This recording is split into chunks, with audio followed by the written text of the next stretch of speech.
Libertópolis, el valor de la verdad.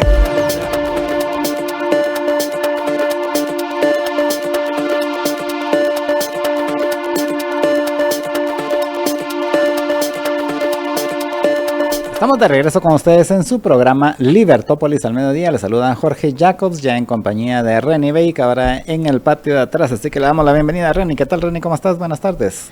Muy buenas tardes, Jorge. Saludos a todos nuestros oyentes. Con un calor espantoso y mi vestido es sumamente de verano, pero realmente creo que nos estamos derritiendo todos. Entonces, su servidora Reni Bey, como siempre, los miércoles en el patio de atrás, su único programa especializado en lo que acontece en Estados Unidos. Hoy tenemos varios temas y también Marta Yolanda nos dejó tarea. Un tema que vamos a comenzar a hablar, Jorge, es ¿qué implica la muerte de Francisco Villagrán, ex embajador de Guatemala en distintos países para el gobierno de Guatemala, ya que era el representante especial, asesor especial del presidente Bernardo Arévalo, enviado especial en Estados Unidos? Vamos a estar también hablando, Jorge, ¿qué significa Memorial Day, que es este fin de semana en Estados Unidos, y ya arranca la campaña presidencial en Estados Unidos, porque usualmente, tradicionalmente comienza después de Memorial Day. Que Memorial Day realmente es el lunes, ¿no? Que es el lunes. Y que es cuando empiezan. Yo siempre me recuerdo, desde chiquito es el día que sacan las barbacoas. Pues no tanto eso, me recuerdo por la película Tiburón, porque era cabal en el Memorial Day, era cuando abrían las playas, que llegaba toda la gente, que empezaba el verano, y que ahí era donde salía el tiburón. Sí, la película ahí, Tiburón de Spielberg. Y por supuesto, Jorge, vamos a estar hablando algunos tips de cómo hacer o iniciar el trámite si quieren conseguir visa de trabajo o residencia en Estados Unidos, si es que tienen familiares en Estados Unidos. Después de todo, en nuestra última encuesta, el 89.5% de nuestros oyentes que contestaron tienen familiares o amigos en Estados Unidos. Sin más, Jorge, ¿cuál es la pregunta que nos dejó Marta Yolanda, que me dijo, no se te va a olvidar contestarlo porque ya lo anuncié? ¿Qué implicaciones tiene el que 3 países europeos, le hace Irlanda, España y Noruega, hayan reconocido como país a Palestina? Mira, a nivel global hay que estar claros, Jorge, que estamos en un momento de crisis estartoresco. Yo, como les digo, miren, nosotros conocimos un mundo, o sea, en el caso de Jorge y su servidora, nacimos durante la Guerra Fría. Yo era adolescente en el 89 cuando cae el muro de Berlín, que marcó de una u otra forma una época, una generación donde la prioridad eran temas económicos. Se decía que Occidente había ganado y la forma en que se miraban las cosas a nivel global eran distintos. Eso se acaba, Jorge, con el estallido de la pandemia, el COVID-19, y después cuando Rusia invade Ucrania.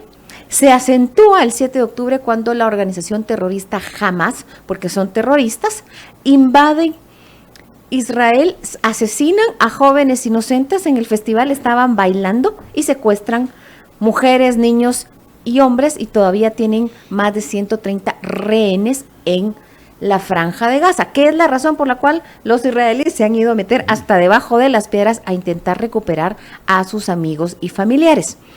La comunidad internacional, que al final está muy politizada, y lo digo aquí claramente, a mí me da la impresión que son hasta antisemitas algunas de las declaraciones de los que están a cargo, han entrado en una posición de decir, pero es que ¿por qué Israel se fue a meter ahí? No, nosotros apoyamos el Estado palestino. Y ojo, los terroristas de Hamas no son igual a todos los palestinos, pero desgraciadamente Hamas lo está controlando, el Estado palestino lo está controlando Hamas. Entonces, en este momento que lo reconozcan, primero es un mal mensaje, porque como que le están diciendo, está bueno ser guerrillero, asesina, mata, tortura, viola, y entonces te vamos a reconocer. Y 2, Jorge, desde el punto de vista diplomático, están jugando de una u otra forma antisemita y contra la posición de Estados Unidos, que es de apoyar a Israel y a los palestinos, no a Hamas. Incluso Estados Unidos abrió o puso un puerto de emergencia para poder llevarles ayuda de emergencia. Lo interesante es que yo no veo que los países del Golfo Pérsico o los países musulmanes estén ofreciendo refugio a los palestinos. Es algo así Ni como... siquiera Egipto quiere abrir la frontera para que entren los de Hamas a Egipto. O sea, no lo han hecho por décadas. La pregunta es, ¿por qué? ¿Qué va a generar esto? Más crisis diplomática, más manifestaciones a favor de Hamas en Europa y en Estados Unidos, más polarización. A veces me pregunto, Jorge, si la posición de Noruega, y voy a hacer una gran viborada, es, hay que recordar que antes del 7 de octubre había un plan de llevar desde la India gas y productos a un puerto que de una u otra forma se iba a hacer como que entre Líbano, Israel y la franja palestina, y que iba a cruzar gas por distintos países, incluso Arabia Saudita lo iban a llevar, y eso iba a darle de una u otra forma independencia desde el punto de vista energético a la Unión Europea. Y Noruega tiene mucho petróleo y por supuesto que tener más competencia no creo que les simpatice. Estoy pensando mal, no quisiera yo mal pensar, pero a veces uno dice, ¿y no será por eso? Dos, obviamente los que brincaron en ese tema es Rusia, porque Rusia habrá invadido Ucrania, pero sigue vendiéndole combustible aparte de los países de la Unión Europea por la dependencia que hay de energética de combustibles fósiles que tiene la Unión Europea. Entonces tú me dices, ¿cómo lo veo? Terriblemente mal. Está apoyando terroristas, asesinos, violadores, que son los terroristas de Hamas, porque ellos están controlando Palestina. O sea, los ciudadanos de Palestina no son sinónimo de Hamas, pero los que controlan el Estado palestino es Hamas en este momento. Así que... Por lo menos la franja de Gaza, no la franja de Gaza, pero... Cisjordania, ahí son otros. Ahí son otros, pero el Estado palestino, tal y como lo comprende la gente, es la franja de Gaza y Cisjordania. Entonces, para ellos es de una u otra forma, aunque no sea así, como lo está entendiendo la gente, y la gente de Hamas es que los están apoyando. Entonces, eso me parece terriblemente mal, Jorge. Desde el punto de vista práctico para Guatemala, significa que si Noruega está entrando en este tema, creo que va a dejar de dar dinero a otros países porque todo su dinero de cooperación o la mayor parte se va a estar yendo a estos temas. Así que, ¿qué implicaciones puede tener para Guatemala? A mí siempre me gusta buscar eso. Bueno, Noruega y España creo que van a comenzar a meter su dinero de cooperación o sus ONGs en otro lado. Y Jorge, también habría que preguntarnos, en el caso de Guatemala, donde el 50% de la población son evangélicos de nuevo cuño, como le digo a Jorge, recién conversos, muchos de los cuales son abiertamente, apoyan abiertamente a Israel, ¿cómo lo perciben? Yo lo que quería es, esperemos que no comiencen a hacerle boicot los evangélicos a los productos españoles, porque aquí eso sí golpearía, porque suelen ser clase media, clase profesional y el que más consume, como un mensaje de, miren, no estamos de acuerdo en la posición del gobierno español. Y luego, Jorge, no creo que esto vaya a ser una buena señal en general para el mundo. Son más complicaciones, más batallas. No hay que olvidar, Jorge, que ahora ya solo nos quedan 10 minutos. Nos pusieron un reloj para que nos acordemos del tiempo que llevamos, que ya las elecciones en Estados Unidos se están calentando. Pasamos al siguiente tema. Ya este verano este fin de semana inicia el verano en Estados Unidos, es Memorial Day, es este lunes 27 de mayo, cuando los estadounidenses recuerdan a los caídos que sirvieron a Estados Unidos y que, por ejemplo, pelearon en las guerras. Por eso se llama Memorial Day. También comenzó después de la Segunda Guerra Mundial y se ha ido ampliando hacia los que cayeron en la Primera y la Segunda Guerra Mundial, hasta los bomberos, a todos los que sirvieron en Estados Unidos y murieron sirviéndolo. Entonces se les recuerda. También para el resto, para la población estadounidense, Memorial Day marca el inicio del verano. Y es cuando la gente hace sus parrilladas, sus barbacoas y, por supuesto, los políticos se regresan a sus pueblos y comienzan a hacer campaña. Así que oficialmente ya comienza la campaña política en Estados Unidos desde este lunes, porque ya es Memorial Day y es cuando comienza a calentarse más los motores y vamos a ver un montón de políticos besando niños y obviamente ya en junio va a ser el primer cara a cara entre Biden y Trump, porque todavía no los han proclamado, pero ya han negociado comenzar a hacer debates. Sí, porque obviamente faltan las convenciones, pero esto ya es ese arroz ya se coció. literalmente es un trámite burocrático, la convención en este caso. Sí, y ponle, de una u otra forma, nuestros dos vecinos del norte, tanto México como Estados Unidos, están en elecciones en estos días. Este fin de semana son las elecciones en México.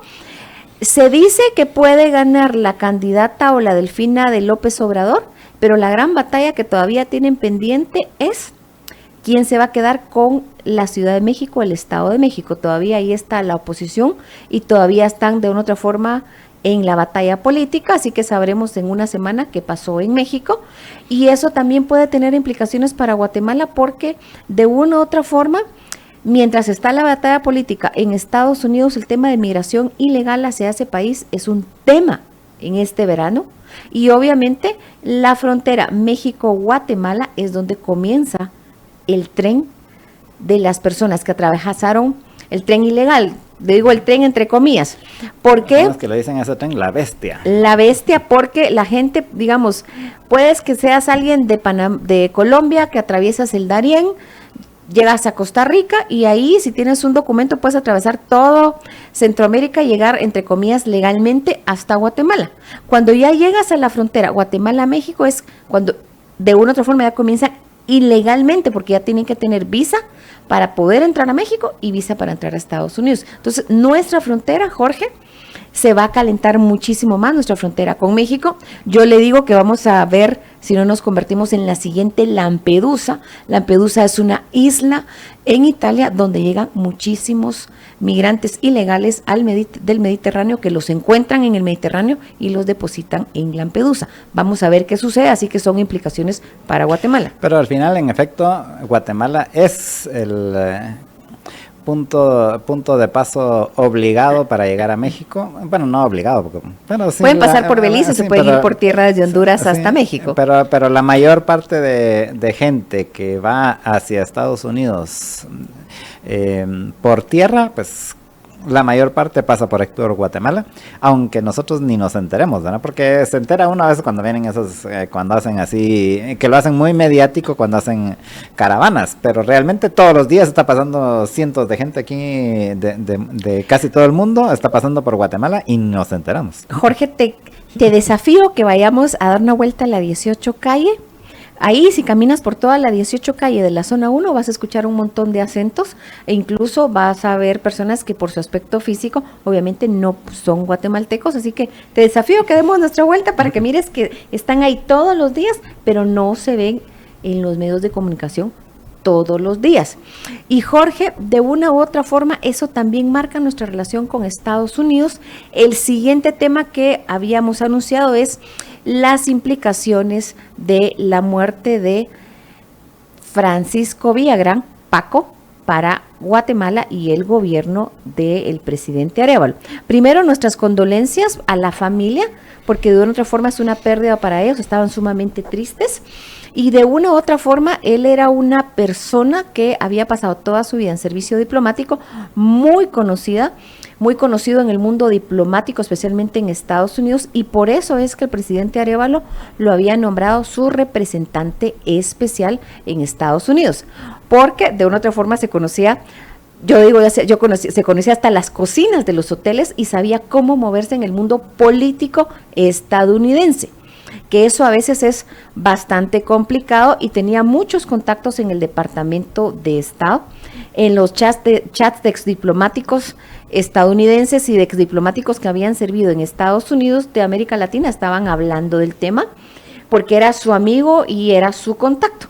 Al morir Paco Villagrán, básicamente, por mucho que tenga un embajador del gobierno de Arévalo allá, Hugo Beteta es una persona que yo conozco, es una persona que conoce mucho de temas de organismos internacionales, pero una cosa es que conozcas los organismos internacionales que están en Washington y cómo se mueven, como se dice, cómo es que se cocinan las cosas en esos organismos internacionales, y otra cosa es que conozcas cómo es que se cocinan las cosas en el Congreso de Estados Unidos. Y no solo eso, sino acabar lo que hablábamos con Federica hace un rato, que en este caso pues era aplicado a los negocios, pero igual es en la política. Lo que importa es quién te recibe una llamada. Exactamente, o sea, a quién conoces, a quién le puedes escribir, especialmente en una emergencia. Así que la muerte inesperada de Paco Villagrán es un golpe para la política exterior de Guatemala y para el gobierno de Arévalo, porque él era muy conocido y era su principal defensor en el mundo político estadounidense. Sí, así que pues lamentamos la muerte del ex embajador y enviado especial del gobierno actual a Estados Unidos, y veremos cómo hacen para reemplazarlo, porque como decís, no es tan fácil reemplazarlo, básicamente por esas acceso que tenía a los círculos políticos en Washington. Mira, es que no solamente a quien conozcas, sino quién te tiene confianza. Y la confianza, especialmente en Estados Unidos y en ciertos círculos, en ciertas agencias, se construye. No es, aquí vengo yo y soy el representante y te voy a decir qué hacer, y el otro te queda mirando y tú quién sos. O sea, la confianza se va construyendo. O sea, y es una confianza de años, de tú conoces a fulano, fulano te conoce y de una u otra forma te tiene confianza. Porque al final, como decía Frederick, es quien te recibe la llamada, quien te contesta y quién puede de una u otra forma ayudarte en lo que estás buscando, lo que quieres platicar, o quién te puede dar a conseguir una cita. Y eso es un golpe muy duro para la política exterior del presidente Arévalo y para Guatemala. Y como ya se nos está acabando el tiempo, el ofrecimiento que hiciste, ¿cómo se pide la residencia en Estados Unidos?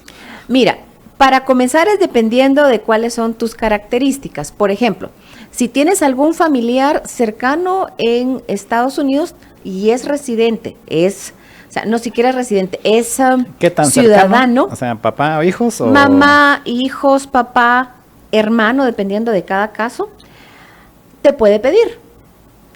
O sea, mire, yo soy un ciudadano que está solicitando que quiero que venga mi mamá, porque yo soy como el que la mantengo, o mi hermano, que es mi único hermano que vive en Guatemala. Entonces comienzan a hacer el proceso, llenan una solicitud, llevan un montón de papeles, tienen que demostrar que pagaron sus impuestos, que son económicamente solventes, que van a ayudar o sea, que te van a pagar las cuentas. Si eres una persona ya, digamos, como una abuelita, mire, es que necesito que venga porque va a ayudar a cuidar a mis hijos, porque yo trabajo. Entonces llenan los papeles, lo piden, llenan una solicitud, viene la solicitud aquí al consulado, a la embajada de Guatemala, obviamente por todo un proceso de una agencia, les dan una cita, les piden un montón de documentos, después de ver todos los documentos, les dan una cita, van a entrevista y entonces le dicen, mire, sí, le damos la residencia porque lo pidió o sea, viene la señora que ya está más grande, digamos, ya es una persona que está retirada y dice, mire, quiero pedir a mi hija, a su esposo y sus hijos, porque me van a venir a cuidar y además yo soy solvente, tengo casa, ellos van a venir a trabajar. Lo importante es que demuestren que la persona que va a ir para allá no va a ser una carga para el taxpayer estadounidense, que no va a ir a vivir de el welfare estadounidense, sino que va a llegar ya sea a trabajar, o si es la mamá que se quieren llevar, que es lo usual, que la señora se queda viuda acá y se quieren llevar a la mamá, que la pueden mantener allá en Estados Unidos. ¿Y el requisito entonces primordial es que sea residente o que sea ciudadano ya en Estados Unidos? Tiene que ser ciudadano. Okay. En muy pocos casos puede ser un residente. Usualmente es un residente que es millonario, entonces no hay ningún problema. Pero el primer requisito es que tiene que ser ciudadano, ser un ciudadano responsable, ejemplar, que ha pagado sus impuestos, que no tenga problemas y que demuestre que puede mantener a la persona que va a llegar, que puede trabajar la persona que va a llegar y por lo tanto no va a ser una carga para el sistema del welfare estadounidense. Sí, nos hacen una pregunta pero no la entiendo. ¿Cómo afecta a las aerolíneas la migración ilegal? Eso ha de ser porque hace poco Estados Unidos le puso sanciones a una empresa o varias empresas y dueños porque estaban llevando estos charters, por ejemplo, de Haití a Nicaragua, y esa gente llegaba a Nicaragua y comenzaba a hacer migración ilegal hacia Estados Unidos. Entonces ahí es donde involucran a estas líneas aéreas que les pusieron sanciones. De eso lo vamos a hablar más ampliamente el próximo miércoles, Jorge, porque el tiempo nos está comiendo. Ok, bueno, pues muchas gracias, Reni, por haber estado con nosotros en esta tarde, y a todos ustedes pues les agradecemos también su sintonía y los invitamos a que continúen en sintonía de los programas de Libertópolis. Gracias, Reni, nos volvemos a ver la semana entrante. Muchas gracias, Jorge. Saludos a todos nuestros oyentes. Por favor, no se olviden de estar tomando agua porque nos puede dar golpe de calor y a veces no nos damos cuenta de eso. Muy buenas tardes, su servidora Reni Bey, y el próximo miércoles, como siempre, estaré aquí en el patio de atrás.